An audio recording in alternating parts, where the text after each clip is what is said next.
الحمد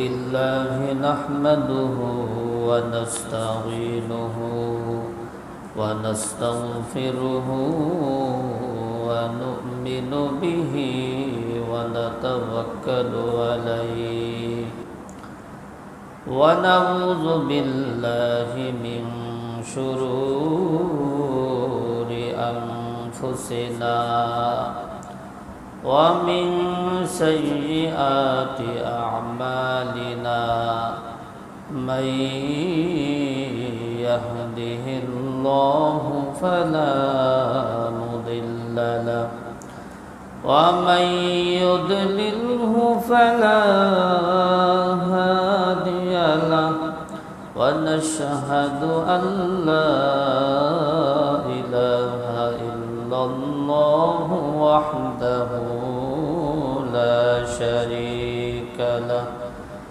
ونشهد أن سيدنا وسندنا وحبيب ربنا وطبيب قلوبنا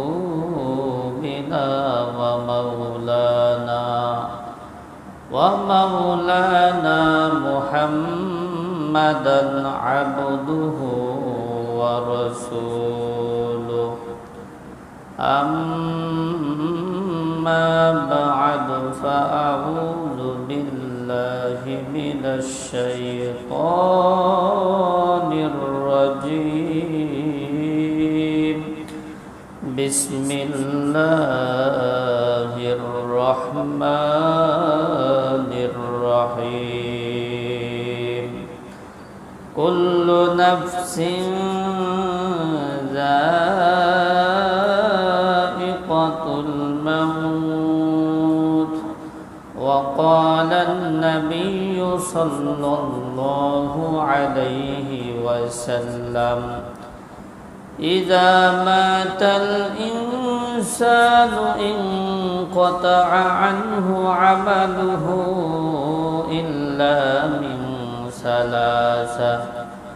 إلا من صدقة جارية أو علم ينتفع به أو ولد صالح يدعو له أو كما قال النبي عليه الصلاة والسلام खाली है तेरा दामन दिल इश्क़ नबी से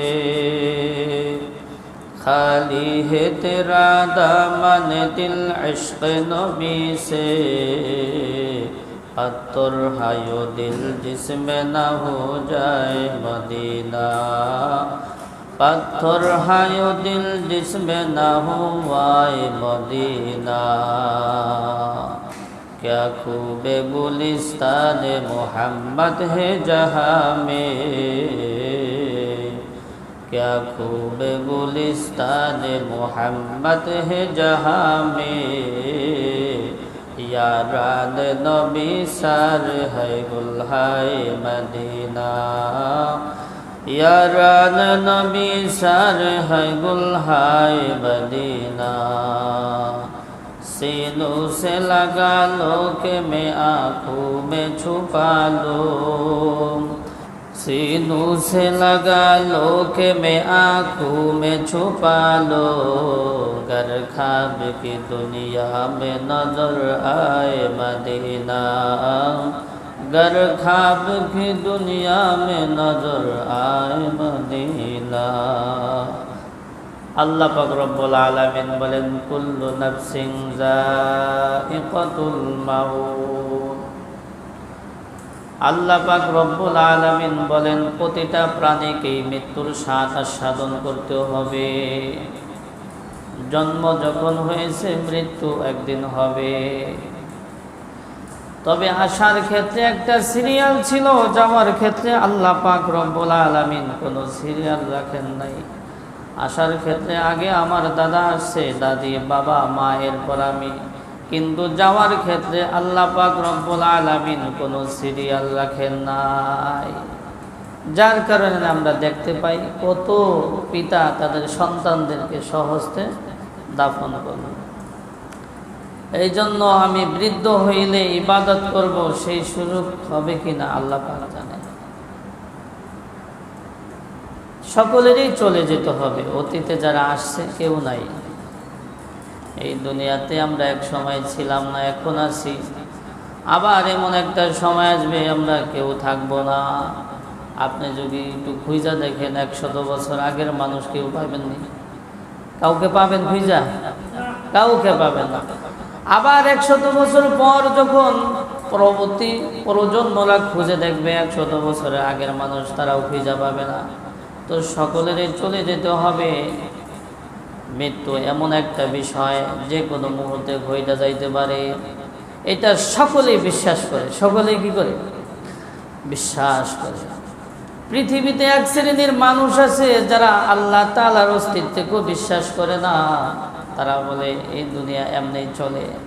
তারা আল্লাহ তাআলার বিধানকে মানতে চায় না। তারাও মৃত্যুকে বিশ্বাস করে।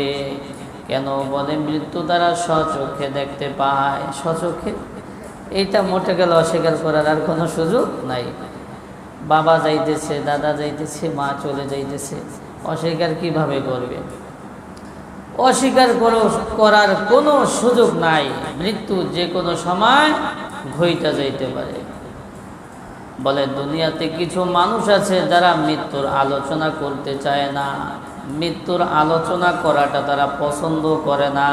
মৃত্যুকে ভুলা থাকার চেষ্টা করে। আর তারা চিন্তা করে, মনে হয় মৃত্যুর আলোচনা না করলে, মৃত্যুর কথা স্মরণ না করলে মৃত্যু মনে হয় পিছনে চলে যাবে।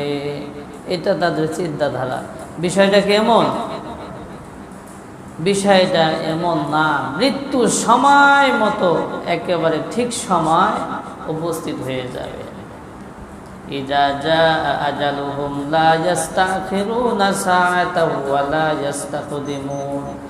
আল্লাহ পাক রব্বুল আলামিন বলেন, যখন মৃত্যুর সময় হবে, 1 সেকেন্ড আগেও হবে না, 1 সেকেন্ড পরেও হবে না, ঠিক সময় হবে। এই জন্য মৃত্যু থেকে পলায়ন করার কোনো সুযোগ নাই। মৃত্যু থেকে আমি যতই পলায়ন করি না কেন, মৃত্যু আমার পিছনে সব সময় লেগে আছে। আল্লাহ পাক রব্বুল আলামিন সূরাতুল জুমার মধ্যে বলেন, কুল ইন্নাল মাউতাল্লাযী তাফিররুনা মিনহু ফাইন্নাহু মুলাকীকুম সুম্মা তুরাদ্দুনা ইলা আলিমিল গায়বি ওয়াশ শাহাদা। আল্লাহ পাক রব্বুল আলামিন বলেন, মৃত্যু থেকে তোমরা যতই পলায়ন করো না কেন, মৃত্যু সময় মতো তোমাদেরকে ঠিক সময়ে সবল মারবে। মৃত্যু সব সময় মানুষের পিছনে লেগে আছে। আইনামা তাকুনু ইউদরিকুমুল মাউত ওয়ালাউ কুনতুম ফি বুরুজিম মুশাইয়াদা।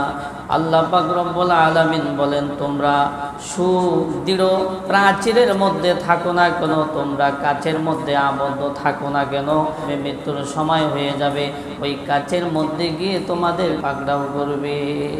যেখানেই থাকো, যেখানেই আবদ্ধ থাকো, কেউ বাঁচতে পারে না।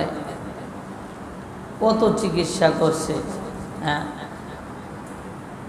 টাকা পয়সা অভাব নাই, মৃত্যুকে ঠেকানোর জন্য কত চেষ্টা, কিন্তু মৃত্যুকে কেউ ঠেকাইতে পারে নাই, পারবে না। এই জন্য মৃত্যু হবে, এটা আমরা সকলে বিশ্বাস করি। মৃত্যু একদিন হবে। এই দুনিয়া ছেড়ে আমাদেরকে চলে যেতে হবে। এমন একটা জগতে চলে যাব যেই জগতের শুরু আছে, শেষ নাই। দেখতে না দেখতেই দুনিয়া শেষ। হ্যাঁ, দেখতে না দেখতেই দুনিয়া শেষ। কিশোর, যৌবন, বৃদ্ধ, দেখতে না দেখতে এক সময় দাড়িগুলা পাইকা সব সাদা হয়ে গেল। বলে যেই জীবনের শুরু আছে, শেষ নাই, ওই জীবনের জন্য কি করলাম, কি করলাম। আল্লাহ পাক বলে, ইয়া আইয়ুহাল্লাযীনা আমানুত্তাকুল্লাহা ওয়াল তানজুর নাফসুম মা কদ্দামাত লিগাদ। আল্লাহ পাক রব্বুল আলামিন ঈমানদারদেরকে ডেকে বলে, হে ঈমানদারেরা, তোমাদের প্রত্যেকেরই চিন্তা করা উচিত আগামীকালের জন্য তোমরা কি প্রেরণ করতেছো। অর্থাৎ যেই জীবনের শুরু আছে শেষ নাই, ওই জীবনের জন্য কি পাঠাইতেছো, কি পাঠাইতেছো। যদি কেউ জানে বা কারো ব্যাপারে এমন কোনো সিদ্ধান্ত হয় যে সে এই বাংলাদেশে আর 5 বছর থাকতে পারবে, এই 5 বছরের বেশি একদিনও সে থাকতে পারবে না, এরপরে তার সৌদি আরব থাকতে হবে। আর ওই সৌদি আরবে থাকার জন্য যে আসবাবপত্র টাকা পয়সা দরকার, তার এই 5 বছরেই কামাই করে নিতে হবে। তাইলে সে কি পরিমাণ কামাই করার চেষ্টা করবে, হ্যাঁ, কি পরিমাণ চেষ্টা করবে, কি পরিমাণ চেষ্টা করবে। তো আখেরাত যেই জীবনের শুরু আছে শেষ নাই, সেখানে অনন্তকাল থাকতে হবে। এটা কোরআন হাদিসে জায়গায় জায়গায় আসছে, কিন্তু ওইদিকে আমরা ভ্রুক্ষেপেই করি না, খেয়াল করি না যে যেই জীবনের শুরু আছে শেষ নাই, আর সেই জীবনে সুখ শান্তিতে থাকতে হইলে এই জীবনেই কামাই করে যেতে হবে। এই জন্য মৃত্যু হবে। আল্লাহ পাক পবিত্র কোরআনের মধ্যে বলে দিয়েছেন, কুল্লু নাফসিন যায়িকাতুল মাউত, প্রতিটা প্রাণীকে মৃত্যুর স্বাদ আস্বাদন করতে হবে। জন্ম যখন হয়েছে মৃত্যু একদিন হবে, প্রতিটা প্রাণীকে মৃত্যুর স্বাদ আস্বাদন করতে হবে। তো মৃত্যু যখন হবে, নেক আমল করা দরকার আছে কিনা? আছে। নেক আমল কতদিন করব? বলে কতদিন নেক আমল করতে পারবো? এই 2 চোখ যতদিন খোলা আছে ততদিন পর্যন্ত নেক আমল করতে পারবো। এরপরে ইচ্ছা করলেও কি করতে পারবো? করতে পারবো না। আমার এই 2 চোখ যতদিন পর্যন্ত খোলা আছে ওই সময় পর্যন্ত আমি নেক আমল করতে পারবো। এরপর শত আফসোস করলেও আর নেক আমল করার কোনো সুযোগ থাকিবে না। তবে 3টা আমলের ব্যাপারে হাদিসের মধ্যে পাওয়া যায়, যদি কোনো আল্লাহর বান্দা বান্দি দুনিয়াতে হায়াতে জিন্দেগিতে ওই 3টা আমল করে যেতে পারে, তাহলে কবরে বৈশা বৈশাও সওয়াব পাইতে থাকবে। 3টা আমল এমন পাওয়া যায় হাদিসের মধ্যে। আল্লাহর হাবিব বলেন, قال النبي صلى الله عليه وسلم قال النبي صلى الله عليه وسلم إذا مات الإنسان انقطع عنه عمله إلا من 3 إلا من صدقة جارية أو علم ينتفع به أو ولد صالح يدعو له। সরকার দু আলম বলেন, যখন মানুষ মারা যাবে তখন তাদের সব নেক আমল বন্ধ হয়ে যাবে। তবে 3টা নেক আমল এমন আছে, যদি কেউ হায়াতে জিন্দেগিতে ওই 3টা নেক আমল করে যায়, তাহলে কিয়ামত পর্যন্ত তার কবরে এর সওয়াব যাইতে থাকবে। 1 নম্বর হইল সদকায়ে জারিয়া। এই যে আল্লাহর ঘর মসজিদ, যদি এখানে আমরা কিছু দান দক্ষিণা করি, বলে এখানে যত মানুষ নামাজ পড়বে এর একটা সওয়াব আমার কবরে যাইতে থাকবে। কোনো দিনই প্রতিষ্ঠান কোনো অসহায় মানুষদেরকে যদি আমি দান দক্ষিণা করি, হ্যাঁ, তারা ওইটা খাইয়া যত ইবাদত করবে এর একটা সওয়াব আমার কবরে যাইতে থাকবে। দান মোটে গেলে করতেই চাই না, টাকা বের হয় না। বাংলাদেশে যদি সঠিকভাবে জাকাত দেওয়া হইতো হিসাব করে, কোনো মানুষ গরিব থাকতো না। আমরা জাকাত দিই না, জাকাত দিই না। আল্লাহ পাক রব্বুল আলামিন বলেন, ওয়া আনফিকু মিম্মা রাযাকনাকুম মিন ক্বাবলি আইয়াতিয়া আহাদাকুমুল মাউত। আল্লাহ পাক রব্বুল আলামিন বলেন, আমি তোমাদেরকে যেই সম্পদ দিয়েছি ওইগুলা থেকে তোমরা দান দক্ষিণা করতে থাকো। ওই দিন আসার পূর্বে, যেদিন আর দান দক্ষিণা করার সুযোগ থাকবে না, মৃত্যুর পূর্ব পর্যন্ত দান দক্ষিণা করে থাকো। আল্লাহ পাক বলছে যে আমি তোমাদেরকে যা দিয়েছি, হ্যাঁ, তাহলে আল্লাহ পাক দিছে, কি দিছে? আল্লাহ পাক দিছে। আমার তো কিছুই না, আমার কিছুই না। আমি কামাই করি, বলে আমি কামাই করছি, বলে কামাই করার তোমার সামর্থ্য দিছে কি? হ্যাঁ, একটু প্যারালাইসিস দিয়ে দিলে শেষ, আর কামাই করার সুযোগ আছে?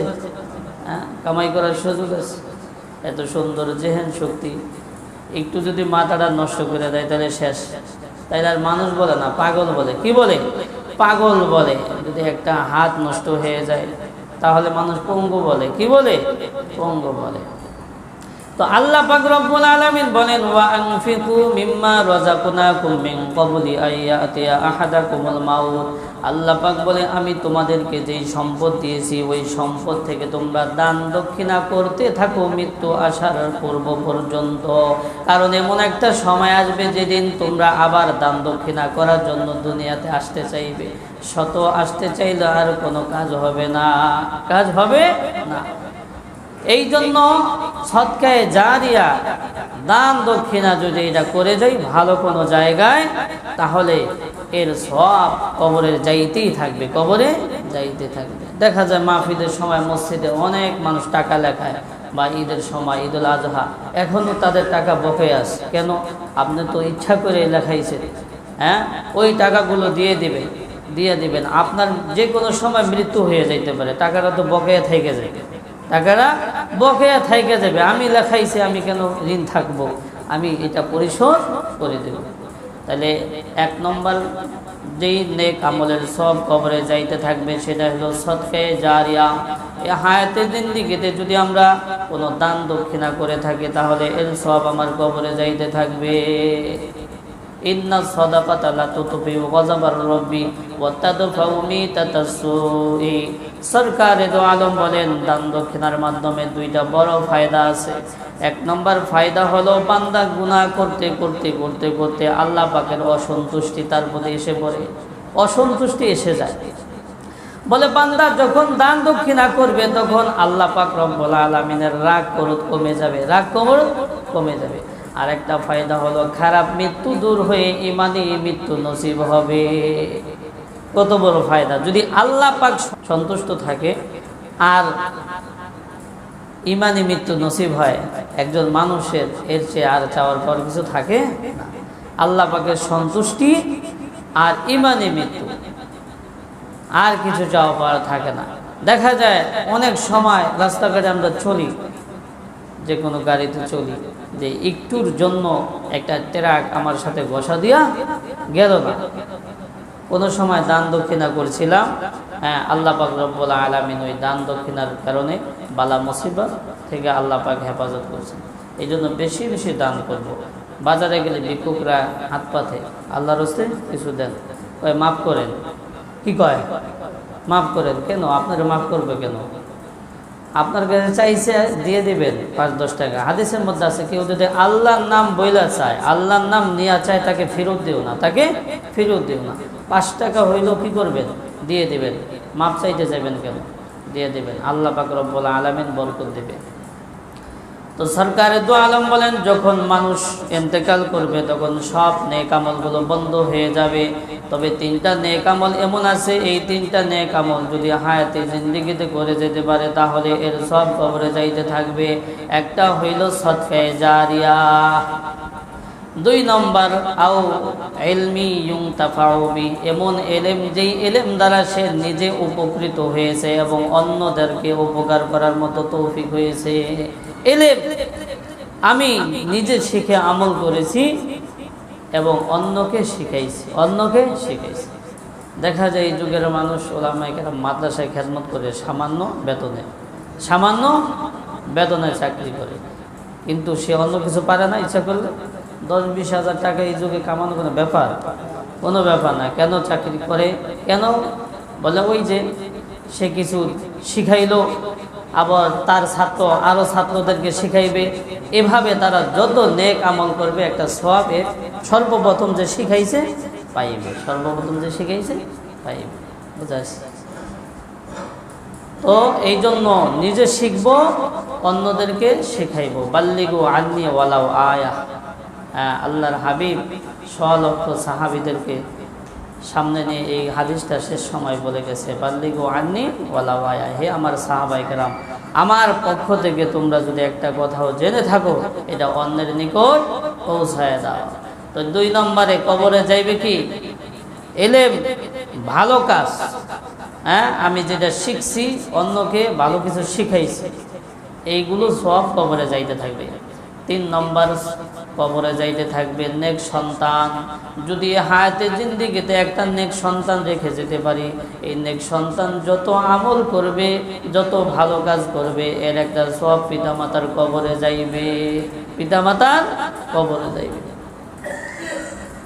আজকাল সমাজে দেশে এমন মানুষ খুব কমই আছে, বুকে হাত দিয়া বলতে পারবো আমার সন্তানটা নেক, আমি এমন একটা সন্তান রেখে গেলাম, এই সন্তান একটা মিথ্যা কথা বলবে না, এই সন্তান মানুষকে ধোঁকা দেবে না, এই সন্তান কোনো অন্যায় কাজ করবে না।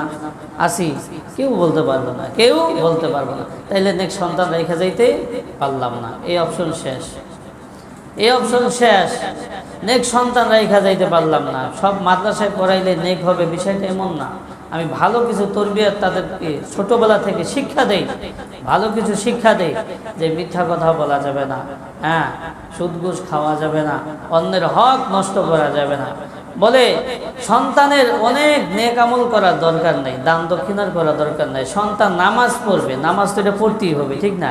এই নামাজ পড়বে, এর একটা সব পিতামাতার কবরে যাইতে থাকবে।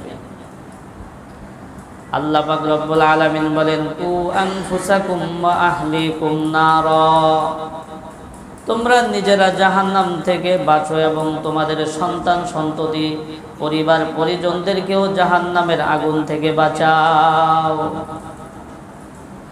হযরত আলী রাদিয়াল্লাহু তাআলা আনহু এই আয়াতের চমৎকার দুইটা ব্যাখ্যা করেছেন। আমার সন্তানদেরকে জাহান্নাম থেকে কিভাবে বাঁচাবো? হযরত আলী রাদিয়াল্লাহু তাআলা আনহু বলেন, সন্তানদেরকে জাহান্নাম থেকে বাঁচানোর মাধ্যম হলো দুইটা। এক নম্বর ওয়াআল্লিমুহুম, দুই নম্বর ওয়াআদিবুহুম। এক নম্বর সন্তানদেরকে সুশিক্ষায় শিক্ষিত করতে হবে, দুই নম্বর ওয়াআদিবুহুম, আদব তরবিয়াত শিক্ষা দিতে হবে। আদব তরবিয়াতের মধ্যে থেকে সবচেয়ে গুরুত্বপূর্ণ আদব হলো নামাজের তরবিয়াত শিক্ষা দেওয়া, নামাজের তরবিয়াত শিক্ষা দেওয়া। আল্লাহর হাবিব বলেন, মুরু আওলাদাকুম বিসসালাতি ওয়া হুম আবনাউ সাবঈ সিনিন ওয়াজরিবুহুম আলাইহা ওয়া হুম আবনাউ 10 সিনিন ওয়াফাররিকু বাইনাহুম ফিল মাযাজি'i। আল্লাহর হাবিব বলেন, যখন সন্তানের বয়স 7 বছর হয় তখন তাকে নামাজের জন্য নির্দেশ দাও, নামাজের নির্দেশ দাও। যখন 10 বছর হয় তখন নামাজের জন্য পিতৃ দাও, নামাজের জন্য পিতৃ দাও। এরপর এই বয়স হইলে তাদের বিছানাকে পৃথক করে দাও, ছেলে মেয়ে আর একসাথে থাকতে পারবে না এই বয়সে। তো আমরা আলহামদুলিল্লাহ নিজেরা অনেকেই নামাজ পড়ি, ফজরের সময় চলে আসি বিছানা থেকে উঠা, কিন্তু সন্তান ঘুমাই রয়েছে, খবর রাখে না। আলা কুল্লুকুম রাইন ওয়া কুল্লুকুম মাসউলুন আন রাইয়াতিহি। আপনি জমিন কেনার ক্ষেত্রে অভিভাবক, বোঝা যাচ্ছে, যে কোনো ক্ষেত্রে আপনি অভিভাবক সাজেন, অতএব এখান থেকেও পার পাওয়া যাবে না। আলা কুল্লুকুম রাইন ওয়া কুল্লুকুম মাসউলুন আন রাইয়াতিহি। আল্লাহর হাবিব বলেন, তোমরা প্রত্যেকেই হলা দায়িত্বশীল, আর প্রত্যেক দায়িত্বশীলকে তার দায়িত্ব সম্পর্কে অবশ্যই জিজ্ঞাসিত হতে হবে। আমি বাড়ির একজন দায়িত্বশীল, সব ক্ষেত্রে দায়িত্বশীল, হ্যাঁ, নিজেই দায়িত্বশীল সাজি সব ক্ষেত্রে, কিন্তু এখানে পিছাই যায়, কি করি? এটা দায়িত্বই মনে করি না, এটাও আমার দায়িত্ব, এটাও আমার দায়িত্ব। তো মোহতারাম হাজিরিন, বলতেছিলাম, যখন মানুষের ইন্তেকাল হয়ে যাবে তখন সব নেক আমলগুলো বন্ধ হয়ে যাবে। তবে 3টা নেক আমল এমন আছে, যদি কেউ হায়াতে জিন্দেগিতে 3টা নেক আমল করে যায়, তাহলে কবরে বৈশা বৈশা কিয়ামত পর্যন্ত এই 3টা নেক আমলের সওয়াব পাইতে থাকবে। 1 নম্বর হলো সদকায়ে জারিয়া, যদি দান দক্ষিণা করে যায়। 2 নম্বর হলো ইলম, যে ইলম সে নিজে শিখেছে এবং অন্যকে শিখাইছে। 3 নম্বর হলো নেক সন্তান। এই 3টা নেক আমল যদি করে যেতে পারি, কবরে বৈশা বৈশা সওয়াব পাইতে থাকবো। তো এই দুনিয়াতে আমরা চিরকাল থাকবো না, হাসরের ময়দান কায়েম হবে, আল্লাহ পাক রব্বুল আলামিনের সম্মুখে আমাদের দণ্ডায়মান হতে হবে। আমাদের বিরুদ্ধে অনেক কিছু সাক্ষী দেবে। কোরআনের মধ্যে পাওয়া যায়, আপনার আমার বিরুদ্ধে 4টা বিষয় সাক্ষ্য দেবে। কয়টা বিষয়? 4টা বিষয় সাক্ষ্য দেবে। আল্লাহ পাক রব্বুল আলামিন বলেন, ইয়াউমা ইযিন তুহাদ্দিসু আখবারাহা। যেদিন হাসরের ময়দান কায়েম হয়ে যাবে, ওই দিন এই জমিন সকল খবরা খবর বলে দিবে। জমিনের ওপর দিয়ে আমি কি করছি না করেছি, জমিনের ওপর দিয়ে আমি হেঁটে ভালো কাজের দিকে গিয়েছি না অন্যায় কাজের দিকে গিয়েছি, এই জমিন সকল খবরাখবর বলে দিবে। বলেন তো আমরা যা কিছু করি আর যা কিছু করি না সব তো জমিনের ওপর বসে, ঠিক না? কেউ কি শূন্যের ওপর বসে করে? সব জমিনের ওপর বসে করি। তো জমিন যদি বইলা দেয় কোনো কিছু গোপন থাকবে না। 2 নম্বর, আপনার আমার বিরুদ্ধে সাক্ষী দেবে আপনার আমার এই দেহের অঙ্গ প্রত্যঙ্গ। আর এই দেহের অঙ্গ প্রত্যঙ্গকে ভালো রাখার জন্য হালাল হারাম কোনো তমিজ করে চললাম না। আল্লাহ পাক রব্বুল আলামিন সূরাতুল ইয়াসিনের মধ্যে বলেন, আল ইয়াউমা নাখতিমু আলা আফওয়াহিহিম ওয়া তুকাল্লিমুনা আইদিহিম ওয়া তাশহাদু আরজুলুহুম বিমা কানু ইয়াকসিবুন। আল ইয়াউমা নাখতিমু আলা আফওয়াহিহিম, আল্লাহ পাক রব্বুল আলামিন বলেন, যেদিন বিচারের ময়দান কায়েম হবে ওই দিন আমি মানুষের মুখের ওপর মোহর মেরে দেব। মুখের ওপর কেন মোহর মারবে? বলে মানুষ কথায় কথায় মিথ্যা কথা বলে, একটা মিথ্যাকে সত্যে পরিণত করার জন্য কমাস কম আরো 5টা মিথ্যা কথা বলে, আরো 5টা মিথ্যা কথা বলে। তবু সে বলছে যেটা মিথ্যা কথা বলে ফেলছে ওইটার ওপর অটল থাকার চেষ্টা করে, আরো যতগুলো বলার দরকার মিথ্যা কথা বইলা হলেও ওইটার উপর অটল থাকার চেষ্টা করে। ঠিক যেদিন হাসরের ময়দান কায়েম হয়ে যাবে, আল্লাহ পাক রব্বুল আলামিন যখন বলবে, হে আব্দুর রহিম আব্দুল করিম তুমি এটা করছো কেন, এটা করো নাই কেন, ওই দিনও মানুষগুলো মিথ্যা বলার চেষ্টা করবে। আল্লাহ পাক রব্বুল আলামিন বলেন, আল ইয়াউমা নাখতিমু আলা আফওয়াহিহিম, আজকে মুখের কোনো পাওয়ার থাকবে না, মুখের কোনো ক্ষমতা থাকবে না, আমি মুখের ওপর মোহর মেরে দিলাম। ওয়া তুকাল্লিমুনা আইদিহিম, তোমাদের হাতগুলো আমার সাথে কথা বলবে। ওয়া তাশহাদু আরজুলুহুম বিমা কানু ইয়াকসিবুন, তোমাদের পাগুলো সাক্ষ্য দিয়ে দিবে যা কিছু করছি যা কিছু করি না, যা কিছু এই হায়াতের জিন্দেগিতে আমরা করি সব তো হাত পা নিয়েই করতেছি নাকি? না, হাত পা অন্য জায়গায় রেখে করি? হাত পা নিয়েই কিন্তু সব করতেছি। সাবধান, এই হাত পা যদি বলে দেয় তাহলে কোনো কিছুই গোপন থাকবে না, কোনো কিছুই গোপন থাকবে না, সব ওপেন হয়ে যাবে। 3 নম্বর, আপনার আমার বিরুদ্ধে সাক্ষী দেবে 2 ফেরেশতা। 2 কাঁধে 2 জন ফেরেশতা রয়েছে, কিরামান কাতিবিন ইয়ালামুনা মা তাফআলুন। আল্লাহ পাক বলে 2 কাঁধে 2 জন ফেরেশতা রয়েছে, এরা সাক্ষ্য দিয়ে দিবে সার্বক্ষণিকের জন্য, সব সময়ের জন্য তারা আছে, সব সময়ের জন্য তারা আছে। অতএব তারা যদি সাক্ষ্য দিয়ে দেয় আর কিছু কি গোপন থাকবে না? কিছুই গোপন থাকবে না, কিছুই গোপন থাকবে না, সব কিছু গোপন হয়ে যাবে। 4 নম্বর, আপনার আমার বিরুদ্ধে সাক্ষ্য দেবে আপনার আমার আমলনামার সাক্ষ্য হয়ে যাবে। আল্লাহ পাক রব্বুল আলামিন বলেন, ওয়া ইযাস সুহুফুন নুশিরাত, আমলনামা প্রকাশিত করা হবে, যার যার আমলনামা শেষে দেখতে পাবে, যার যার আমলনামা শেষে দেখতে পাবে। এমন আমলনামা, ওয়াউদিয়াল কিতাব ফাতারাল মুজরিমিনা মুশফিকিনা মিম্মা ফীহি ويقولون يا ليتنا ما لهذا الكتاب لا يغادر صغيرة ولا كبيرة إلا أحصاها ووجدوا ما عملوا حاضرا। আল্লাহ পাক রব্বুল আলামিন বলেন, আমলনামা দেখে পাপিষ্ঠরা ভীত সন্ত্রস্ত হয়ে যাবে। হায় হায়, এ কেমন কিতাব, কেমন পুস্তিকা, কেমন বই। লা ইউগাদিরু সগীরাতাও ওয়ালা কাবীরা, যেই পুস্তিকার মধ্যে, যেই বইয়ের মধ্যে একটা ছোট্ট বিষয়কে ছাড়া হয় না, একটা বড় বিষয়কেও ছাড়া হয় নাই, সব লেখা হয়ে গেছে, সব লেখা হয়ে গেছে। বলে অন্ধকার গভীর রজনীতে কি করছি দেখি সেটাও লেখা হয়ে গেছে। আল্লাহ পাক রব্বুল আলামিন জুলুম করবে না, জুলুম করবে না, জুলুম করবে না। তো কিয়ামতের দিন যখন হাসরের ময়দান কায়েম হয়ে যাবে, তখন কিছু কিছু মানুষ যে বদ আমলগুলো তারা করে নাই, তারপরও সেগুলো তারা আমলনামার মধ্যে দেখতে পাবে। কিছু কিছু মানুষ আশ্চর্যজনিত হয়ে যাবে, হায় হায়, এই জিনার গুনাহ তো আমি করি নাই, তাহলে এই জিনার গুনাহ কোথা থেকে আসলো? কিছু মানুষ আশ্চর্যজনিত হয়ে যাবে, হায় হায়, আমি তো সুদ খাই নাই, তাহলে সুদের গুনাহ কই থেকে আসলো?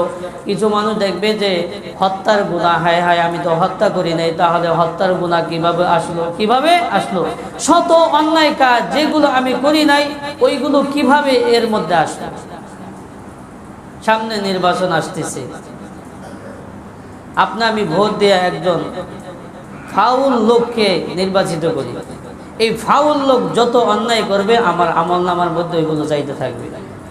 বুঝছেন নি? এই জন্য এগুলো না কইরাও আমার আমল নামার মধ্যে ওইগুলো যাবে। বলে একজন মানুষকে আমি ভোট দিয়া নির্বাচিত করেছি, সে যদি জিনা করে ওই জিনার গুনাহ আমার আমল নামার মধ্যে যাবে। একজন মানুষকে আমি ভোট দিয়া নির্বাচিত করেছি, সে যদি অন্যের হক নষ্ট করে খায় তাহলে এর গুনাহ আমার আমল নামার মধ্যে যাবে। একজন মানুষকে আমি ভোট দিয়া নির্বাচিত করেছি, সে যদি কোনো মানুষকে অন্যায়ভাবে হত্যা করে তাহলে এই হত্যার গুনাহ আমার আমল নামার মধ্যে যাবে। ফতুয়ার কিতাবে আসছে ভোট এটা হলো আমানত। ভোট কি? আমানত। সুতরাং এর খেয়ানত করলে অবশ্যই পাকড়াও হতে হবে। আমি আমার ভোট দিব যাচাই বাছাই করে। কি করে? যাচাই বাছাই করে আমি ভোট দিব, এটা আমার এখতিয়ার, আমার এখতিয়ার রয়েছে। সাবধান, এভাবে শত আমল, শত বদ আমল তাদের আমল নামার মধ্যে তারা দেখতে পাবে, অথচ ওইগুলো তারা করে নাই। হ্যাঁ, খারাপ মানুষকে সাপোর্ট করার কারণে সে ওর ভাগিদার হয়েছে। কি হয়েছে? সে ওর ভাগিদার হয়েছে। এই জন্য সাবধান, আমরা সব সময় ভালো মানুষের পক্ষে থাকব, সত্যের পক্ষে থাকব, সত্যের পক্ষে থাকব।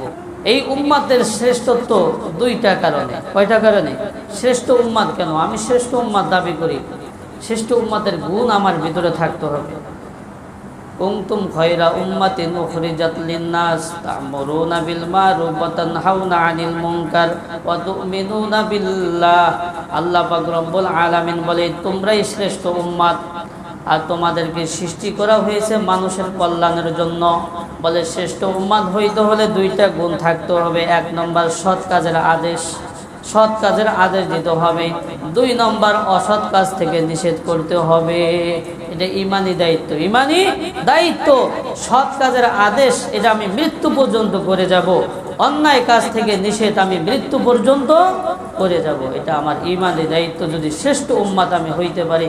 আল্লাহর হাবিব বলেন, মান রাআ মিনকুম মুনকারান ফালিয়ুগাইয়িরহু বিয়াদিহি ফাইন লাম ইস্তাতি' ফাবিলিসানিহি ফাইন লাম ইস্তাতি' ফাবিকলবিহি ওয়া যালিকা আযআফুল ঈমান।